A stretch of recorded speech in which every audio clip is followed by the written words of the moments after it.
Nabalitaan nyo na ba tong ini-scan yung mata tapos pwede ka na magkaroon ng pera? Ito yung World App. So tinry namin kung legit to. Ayan, wala naman yung GCash. At ito nga yung nakuha namin sa World App. Hello po, ngayon po ituturo ko sa inyo kung paano po ang mag-download ng World App. Una po ay pupunta po kayo sa Google Play, tapos isi-search po doon World App.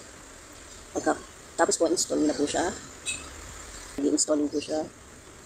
Ayan, pag-install na po, open nyo. I-enter nyo lang po yung mobile number nyo. Tapos po, click confirm lang. Then may lalabas po yan na OTP. Pag nasa SIM card nyo po yan, ay nasa cellphone nyo po yan, automatic po yan lalabas. Tapos ayan po. Click nyo lang po yung skip sa taas. Then, makikita nyo po yung World ID sa baba. Click nyo lang din po yon. Tapos yung settings sa taas.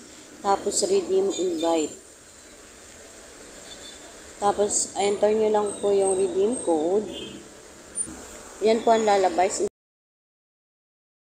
Click po natin yung settings sa kanan. I-click yung find an orb. Find an orb to verify.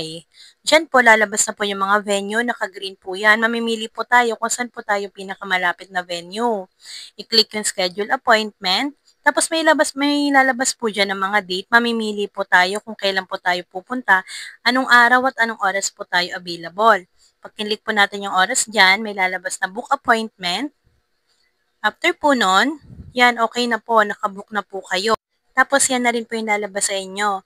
I-click nyo lang po dyan yung continue, nakabook na po kayo.